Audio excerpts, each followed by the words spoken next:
أعوذ بالله من الشيطان الرجيم بسم الله الرحمن الرحيم الحمد لله رب العالمين والعاقبة للمتقين والنار للملحدين والكافرين ثم الصلاة والسلام والتحية والإكرام على رسول الثقلين جد الحسنين أبي القاسم محمد وعلى أهل بيته الطيبين الطاهرين المعصومين المظلومين ولعنة الله على أعدائهم أجمعين من الآن إلى قيام يوم الدين. أما بعد فقد قال الله الحكيم في القرآن المجيد بسم الله الرحمن الرحيم يا أيها الذين آمنوا اتقوا الله وكونوا مع الصادقين. صلوات محمد صلی علی محمد آپ تمام مومنین کرام کو شب ولادت حضرت زینب سلام علیہا کی مبارکباد پیش کرتا ہوں. صلی علی محمد وآل محمد. اور ساتھ ہی ساتھ اپنی طرف سے آپ سب کی طرف سے وقت کے امام زمانہ عجل اللہ تعالیٰ شریف کی بارگاہ میں بھی صلی علی محمد وآل بارگاہ میں بھی نذرانہ عقیدت پیش کرتا ہوں. اور معذرت خواہ بھی ہوں کہ طبیعت ناساز ہونے کی وجہ سے میں جس انداز میں دعا کو پیش کرنا چاہیے، جس انداز میں نماز کو ہونا چاہیے، نہیں ہو پا رہا ہے. کیونکہ جو خواہ مخواہ اگر کسی کو بیماری لگ جائے تو پتہ ہی ہے کہ اس کی نماز کا کیا عالم ہوگا، اس کے ذہن کا کیا عالم ہوگا، اس کے قلب کا کیا عالم ہوگا، اس کے جسم کا کیا عالم ہوگا. بس یہ خدا کی ایک ایسی واجبی عبادت ہے جو کسی بھی حال میں چھوڑی نہیں جا سکتی. یہ ایک ایسی عبادت ہے کہ جسے خداوند عالم نے ہر حال میں انسان کے اوپر لازم اور فرض قرار دیا ہے. اور یہ جو انسان کے اوپر انشاءاللہ موضوع سے ملاتے ہوئے آؤ، انسان کے اوپر یہ جو بیماریاں بھی آتی ہیں ماشاءاللہ آپ سنتے ہیں علماء سے، ایک نہیں کئی وجوہات ہیں. ایک وجہ تو یہ کہ خود اس کے گناہ ہوتے ہیں کہ کبھی کبھار انسان جو ہے گناہوں میں ملوث ہو جاتا ہے، تو خدا تعالیٰ مومن کے گناہوں کے ہے تاکہ یہ انسان سنبھل جائے روایات کے حوالے سے. دوسرا تو یہ کہ کبھی کبھار انسان کے اوپر خداوند عالم بیماریاں دے کر اس کا امتحان لیتا ہے. امتحان اس لیے لیتا ہے کہ وہ دیکھ سکے کہ کیا یہ بیماری کے باوجود مجھ سے قریب ہوتا ہے کہ مجھ سے دور جاتا ہے. سمجھے نہیں آپ؟ بیماریاں دو طریقے کی آتی ہیں، ایک کبھی ہمارے گناہوں کا کفارہ بن کر، اور کبھی بیماری آتی ہے امتحان و آزمائش کے لیے کہ یہ ہم سے قریب آتا ہے یا ہم سے دور جاتا ہے. اب دیکھیں یہ حضرت انسان کا معاملہ ہے.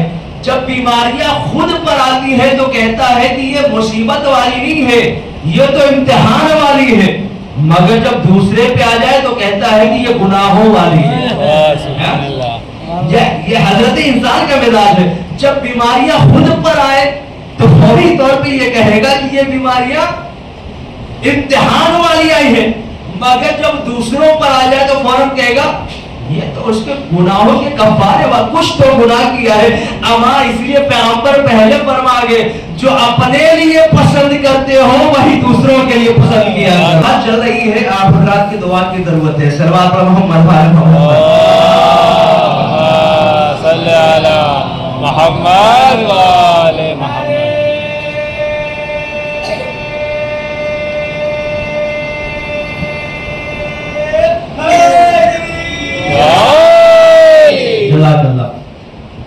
جناب زینب علیہ مقام. خدا بیماری اس لیے دیتا ہے تاکہ دیکھ سکے کہ انسان اللہ کے قریب گیا یا اللہ سے دور گیا.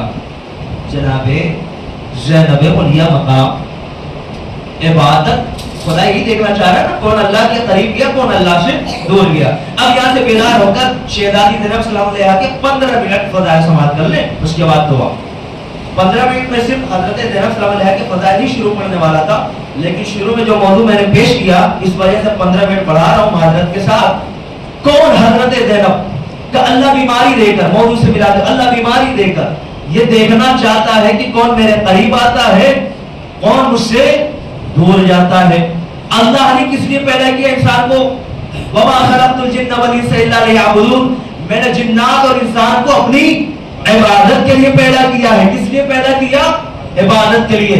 آپ میرے سوال کا جواب دیں، کیا اماموں میں سے کوئی بھی امام اگر اپنے زمانے میں ہو تو کیا کوئی دوسرا شخص اس سے بڑا عبادت گزار ہو سکتا ہے؟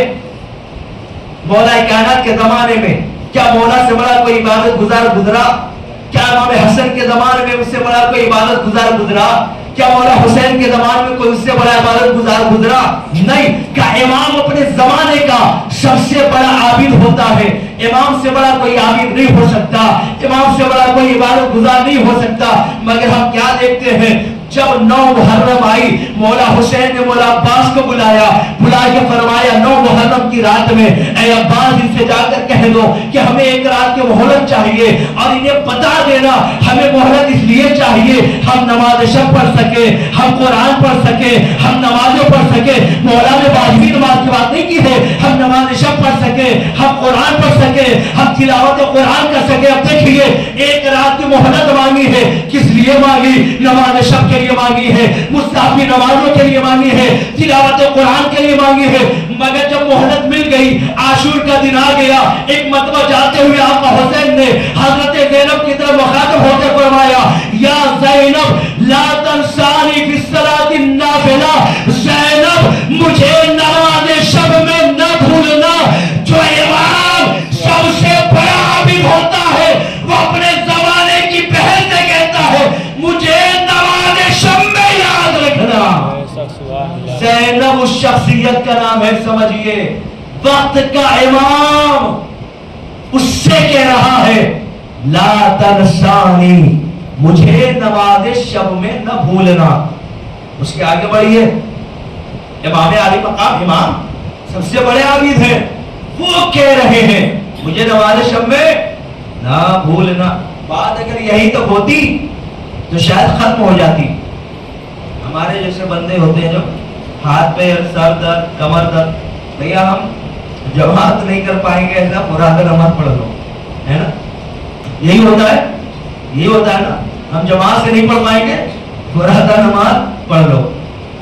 حضرت زینب علیہ مقام کا وہ کردار، اونٹ کے اوپر سوار ہے، مسائل نہیں پڑھ رہا ہوں، یہ فضا ہے عبادت کے حوالے سے حضرت زینب کے، اونٹ کے اوپر سوار ہے، ہاتھ پسے گردن بدے ہیں، پھر بھی کوئی نماز ادا نہ ہوئی۔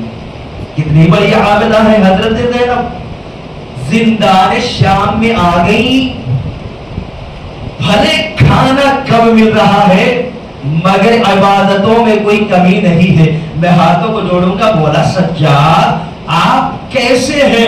امام ہوتے ہوئے جب آپ نے دیکھا کہ حضرت زینب سلام اللہ علیہا بیٹھ کر نماز پڑھ رہی ہیں تو فرمایا تھا نا کہ آپ عالمہ غیر معلمہ ہیں، کیوں بیٹھ کے پڑھ رہی ہیں؟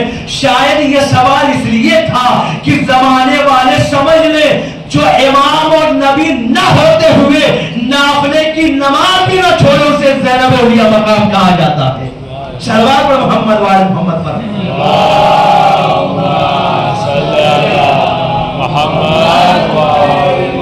ایک بلند ترین صلوات پر محمد وعلی محمد۔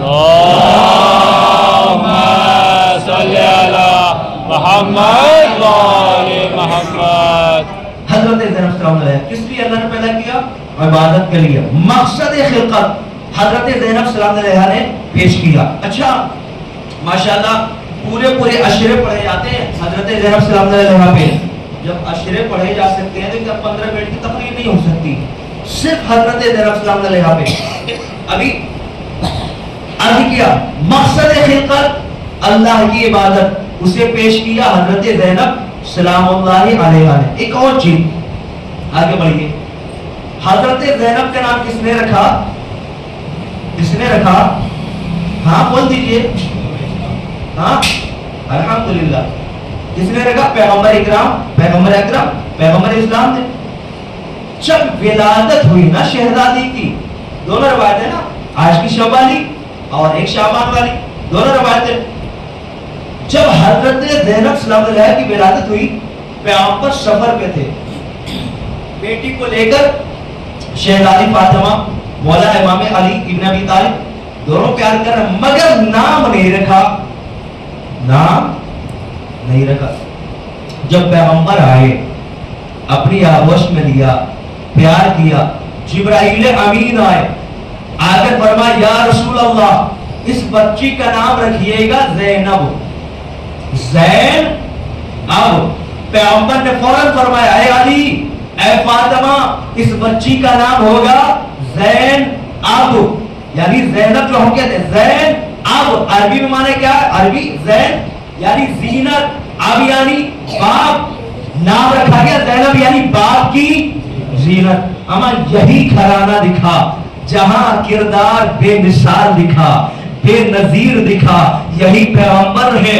پیغمبر نے اپنی بیٹی فاطمہ کے لیے فرمایا فاطمہ تو ام ابیہا، فاطمہ اپنے باپ کی ماں ہے، اور اپنی نواسی کے لیے فرمایا زینب اپنے باپ کی زینت ہے، یعنی دو بے مثال خواتین ملی، یا تو اسے فاطمہ کہا گیا جو اپنے باپ کی ماں بنی، یا زینب کہا گیا جو اپنے باپ کی زینت بن گئی۔ ایک اپنے باپ کی ماں بنی جسے فاطمہ کہا گیا، ایک اپنے باپ کی زینت بنی جسے زینب کہا گیا، زین اب باپ کی زینت۔ اچھا یہ پلی بڑھی ایسے گھر میں کہ جہاں قرآن اترا، جہاں وحی آئی، جہاں جبریل خود ان کو جھولا جھولاتے رہے۔ ہم اگر کوئی بڑا عالم دین ہمیں اپنی آغوش میں لے کے جھولا دے تو ہم زندگی بھر فخر کرتے ہیں فلاں عالم دین نے ہمیں جھلایا تھا، فلاں عالم دین نے ہمیں کھلایا تھا۔ ارے ناز کیجئے ہماری وہ شہزادی ہے جن کا جھولا جبریل جھلایا کرتا تھا۔ ہمارے پاس وہ شہزادیاں ہیں جن کے جھولے کو جھلانے کے لیے خود جبریل عرش سے آتا تھا، اور ہم کیا فخر کریں، خود جبریل جا کر فخر کرتا تھا ہم نے اس کا جھولا جھلایا جو علی کی بیٹی ہے، فاطمہ کی بیٹی ہے۔ ہم کیا فخر کریں، فرشتے بھی ان پہ فخر کرتے تھے، اس گھرانے میں پیدا ہوئی۔ اچھا اب جب بچہ پیدا ہوتا ہے نا 2-4 سال 5 سال کا ہوا، ہم کیا کرتے ہیں، پڑھنے کے لیے بھیج دیتے ہیں، جا بیٹا پڑھ لے۔ آپ نے کہیں پڑھا کہ شہزادی زینب نے کہیں علم حاصل کیا ہو؟ کسی سے سنا؟ جھوٹی سے جھوٹی روایت میں بھی پیغمبر کے لیے تو جھوٹی روایتیں گڑھ لی گئی، چلیے مان اللہ، لیکن حضرت زینب سلام اللہ رہ گئی، کبھی آپ نے سنا کہ شہزادی زینب نے کہیں جا کر تعلیم حاصل کی ہو؟ اما جب شہزادی زینب جو نواسی ہے ان کو علم حاصل کرنے کی ضرورت نہ پڑی تو جو نانا رسول ہے ان کو بھلا کہیں اور جا کے پڑھنے کی ضرورت کیا پڑے گی؟ انہیں کہیں نہیں پڑھا نا۔ اچھا بڑا فرق پڑتا ہے انسان کہاں علم حاصل کرے، بہت فرق پڑتا ہے۔ آج نہ جانے کتنے ایسے علماء ہیں جنہوں نے صرف انڈیا میں تعلیم حاصل کی ہے، ان کا معیار اور ہے، صرف انڈیا میں تعلیم حاصل کی ہے، انڈیا تک، انڈیا کے باہر نہیں گئے۔ کچھ وہ علماء ہیں جو ایران گئے، انڈیا سے پڑھنے کے بعد ایران گئے، ایران سے ریٹرن ہو گئے، ان کا معیار اور بلند ہے۔ اچھا کچھ وہ علماء ہیں جو انڈیا میں بھی پڑھے، ایران میں بھی پڑھے، عراق میں بھی پڑھے، اب ان کا مرتبہ کچھ اور ہے۔ اچھا کچھ وہ ہے کہ جو زندگی صرف گزارے، میں ابھی تک پڑھنے کی بات کر رہا تھا، کچھ وہ ہیں جنہوں نے صرف زندگی گزاری۔ زندگی اگر گزارنی ہے تو انڈیا میں بھی گزاری جا سکتی ہے، کہیں بھی گزاری جا سکتی ہے، مگر پڑھنے کا جو معیار ہے وہ اور ہے، زندگی گزارنے کا جو معیار ہے وہ اور ہے۔ تو عرض کر رہا تھا جنہوں نے انڈیا میں بھی پڑھا، جنہوں نے ایران میں بھی پڑھا، جنہوں نے عراق میں بھی پڑھا، وہ سینہ چوڑا کر کے کہتے ہیں دیکھو ہمیں اردو بھی آتی ہے، دیکھو ہمیں فارسی بھی آتی ہے، دیکھو ہمیں عربی بھی آتی ہے، ہم پڑھ بھی لیتے ہیں، ہم بول بھی لیتے ہیں، ہم ترجمہ بھی کر لیتے ہیں۔ اما جب تم انڈیا میں پڑھ کر یا لفظوں کو بدل دوں دنیا کے استادوں سے پڑھ کر اتنا غرور کرتے ہو تو حضرت زینب کو کتنا غرور کرنا چاہیے جس نے خدا سے حاصل کیا ہے؟ نہیں سمجھے؟ اسی لیے سجاد نے، مولا سجاد نے فرمایا تھا یا عمتی انت عالمت غیر معلمہ، اے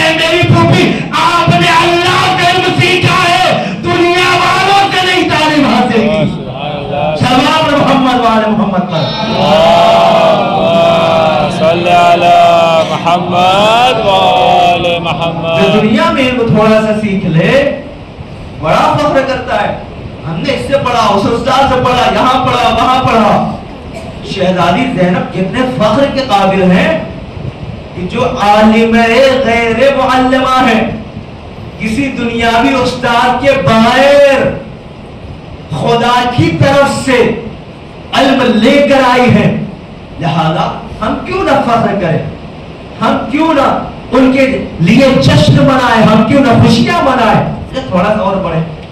حضرت زینب سلام اللہ علیہا یہ علم میں بھی باکمال، کوئی سا بھی سوال لے کر کوئی آئے، ہماری طرح نہیں دیکھ کر بتائیں گے، بات کو بتائیں گے، سوچ کر بتائیں گے، پوچھ کر بتائیں گے، ہاں معلوم کر کے بتائیں گے. نہ سوال آیا فوراً جواب، کسی نے پوچھا فوراً جواب. عزیزان محترم یہ کیسے ہوا کہ ہم نے دیکھا ہے جو بچے اپنے گھروں میں جیسے پلتے ہوں ویسے ہی پڑھتے ہیں، ویسے ہی ہوتے ہیں، ویسے ہی سمجھتے ہیں، ویسا ہی علم ہوتا ہے، ویسے ہی قوت ہوتی ہے، ویسے ہی ذہنیت ہوتی ہے، ویسے ہی فکر ہوتی ہے، ویسا ہی علم ہوتا ہے.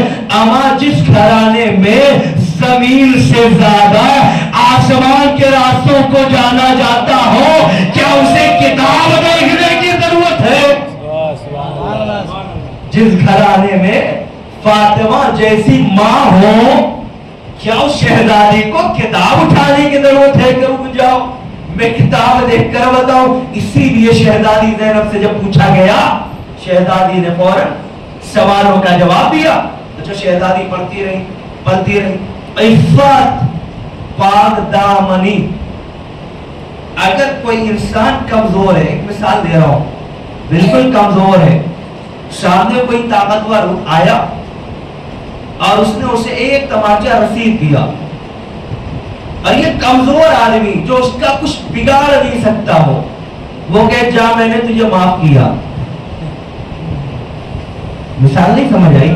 پھر ریپیٹ کر رہا ہوں.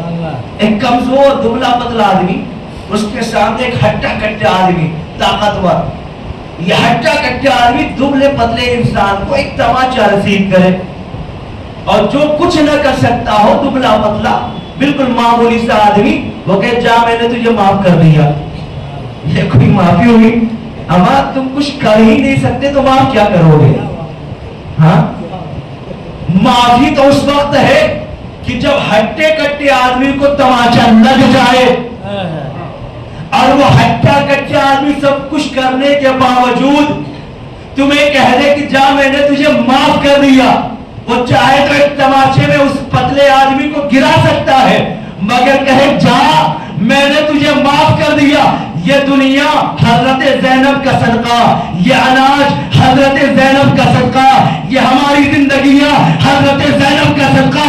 اگر شہزادی چاہتی ایک بددعا سے پوری کائنات ختم کرا دیتی، مگر زینب نے طاقت رہتے ہوئے کہا جا یتیم میں نے تجھے بھی چھوڑا، دنیا کے طالبوں کو بھی مہلت دیا.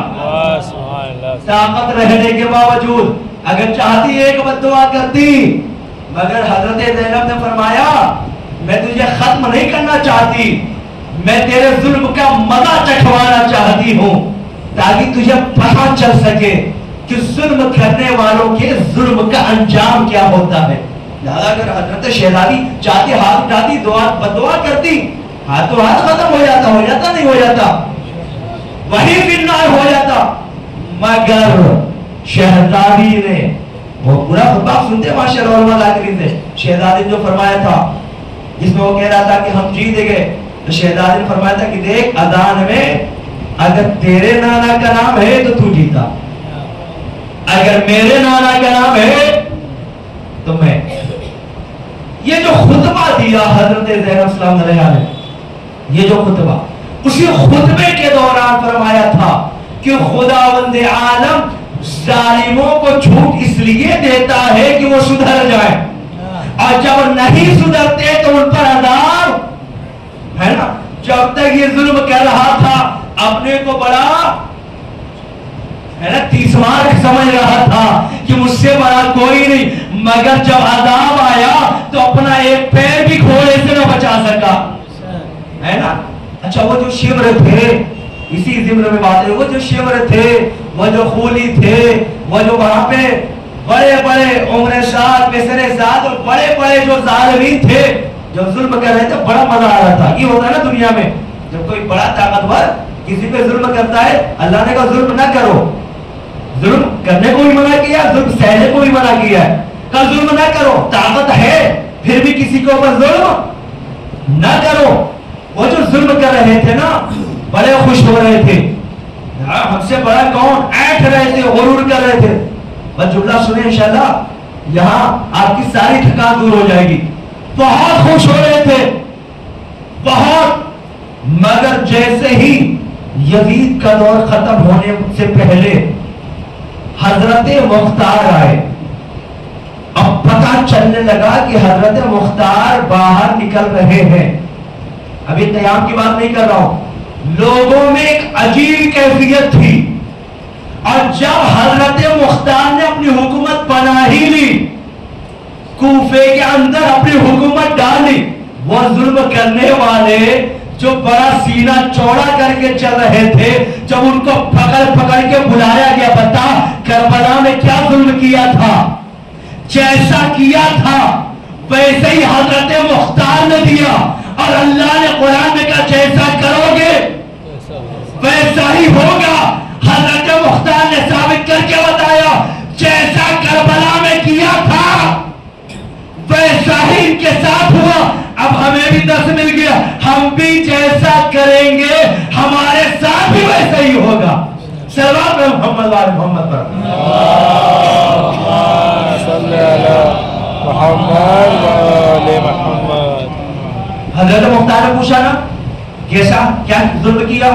جس نے جو ظلم بتایا ہو بہو ویسے ہی سزا دی، ویسے ہی سزا دی، ویسے ہی دی نا بھائی، سنتے ہیں نا آپ نے، جیسی کربلا میں اس نے گناہ کیا تھا، جو ظلم کیا تھا، ویسے ہی اللہ نے بارہا کہا جیسا ظلم کرو گے نا ویسے ہی تمہارے ساتھ بھی ظلم۔ ارے آخرت کی سزا ہے، دنیا میں بھی، ان احسنتم احسنتم لانفسکم، دنیا میں بھی ہے نا، دنیا میں بھی اس کا مکافات عمل ہے۔ حضرت مختار نے ثابت کیا اس عقیدے کو، اور قیامت تک کے لیے ہمارے پاس۔ تو حضرت زینب سلام اللہ علیہا نے کیا کیا؟ یزید کو مہلت دی۔ اب آگے بڑھ جائیے، یہ آخری بات ہے، میں نے 15 کہا لیکن زیادہ وقت ہو گیا، معذرت کے ساتھ تھوڑا سا اور وقت، اور یہ آخری بات ہے۔ حضرت زینب سلام اللہ علیہا نے دربار یزید میں جو خطبہ دیا، آپ نے کیا سنا؟ سنا نا؟ کس لہجے میں؟ اب آپ بولے نا، بالکل آخری بات ہے یہ، ہے نا؟ کس لہجے میں؟ مولا کائنات کے لہجے میں۔ عزیز زانے محترم، کبھی آپ نے سنا یا کبھی آپ نے غور کیا کہ شہزادی زینب کا لہجہ لہجہ علی میں کیوں تبدیل ہوا؟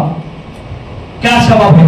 آپ یہ تو ہمیشہ سنتے ہیں کہ شام کے دربار میں حضرت زینب نے جو خطبہ دیا وہ علی کے لہجے میں دیا۔ کیوں دیا علی کے لہجے میں؟ سنیے، سبب یہ ہے تاکہ حضرت زینب کی آواز کا بھی پردہ باقی رہ جائے۔ پھر سے دوہرا دوں، تاکہ حضرت زینب کی آواز کا بھی پردہ باقی رہ جائے، یہ پہلا سبب ہے۔ اب دوسرا سبب بتا دوں کہ دوسرا سبب یہ ہے کہ مولا کائنات کے لہجے کو پوری دنیا میں دو ہی جگہ اپنایا گیا، ایک شب معراج اسے خدا نے اپنایا، دوسری مرتبہ حضرت زینب نے دربار شام میں اپنایا۔ ایک اللہ نے جب اپنے حبیب کو اپنے پاس بلایا تو علی کا لہجہ اپنایا اور بتایا جو بلندیوں پہ جاتا ہے وہاں علی کا لہجہ سنائی دیتا ہے۔ کوئی زینب کو قیدی نہ سمجھنا، یہ ظاہرہ قیدی تھی، مگر یہ حضرت زینب کی معراج تھی، کیونکہ جو معراج پہ جائے وہ خدائی لہجہ سنا کرتا ہے، وہ علی کا لہجہ سنا کرتا ہے، خدائی لہجہ اور علی کا لہجہ، دونوں لہجوں کو اپنانے والی ذات کا نام حضرت زینب۔ آئیے انشاءاللہ پھر حضرت زینب سلام علیہ کے حوالے سے بھی کبھی گفتگو ہوگی۔ آئیے ہم انہی کلمات اور انہی الفاظ کے ساتھ خدا کی بارگاہ میں دعا کرتے ہیں، پروردگار ہماری اس قلیل عبادت کو قبول فرما، پروردگار ہماری اس قلیل عبادتوں کا ثواب ہم سب کے مرحومین کے نام اعمال میں ارشاد فرما۔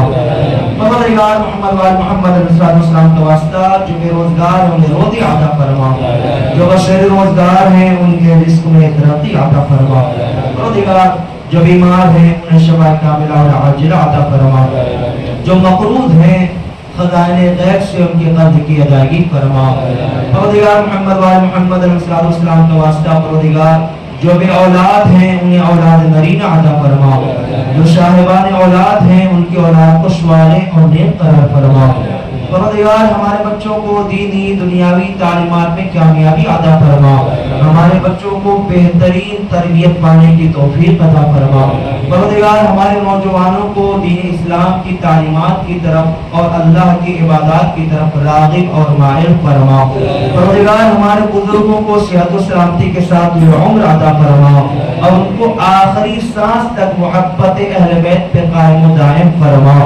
پروردگار ہماری ماں بہنیں جو پردے سے دور ہیں انہیں پردہ کرنے کی توفیق عطا فرما، جو با پردہ ہیں ان کے پردے کی حفاظت فرما، پروردگار محمد وآل محمد علیہ السلام کا واسطہ ہم سب کے مرحومین مرحومات کی مغفرت فرما، ان کے درجات عالی فرما، پروردگار پرچم اسلام کو سربلند فرما، پرچم کفر و نفاق کو شنگو فرما، پروردگار مزارات مقدسات مراجع کرام کی حفاظت فرما، پروردگار جنت البقیع کی تعمیر کے لیے اسباب مہیا فرما، پروردگار ایران، عراق، لبنان، سیریا، فلسطین اور یمن کے مسلمانوں کی حفاظت فرما، پروردگار ان ممالک کے مسلمانوں پر اور پوری دنیا کے مسلمانوں پر ظلم کرنے والے تمام ظالمین کو نیست و نابود فرما، پروردگار ہم سب کو اخلاق حسنہ سے مزین فرما، ایک بار پھر دعا پروردگار حضرت زینب سلام اللہ علیہا کی شب ولادت کا واسطہ ہمارے دلوں میں جو بھی جائز حاجات ان حاجات کو مقبول فرما، پروردگار وقت کے امام زمان علیہ السلام کی ظہور میں تعجیل فرما اور ہم سب کو ان کے اعوان و اشعار میں شمار فرما۔ ربنا تقبل منا انك انت السميع العليم، بر گزارش سبحان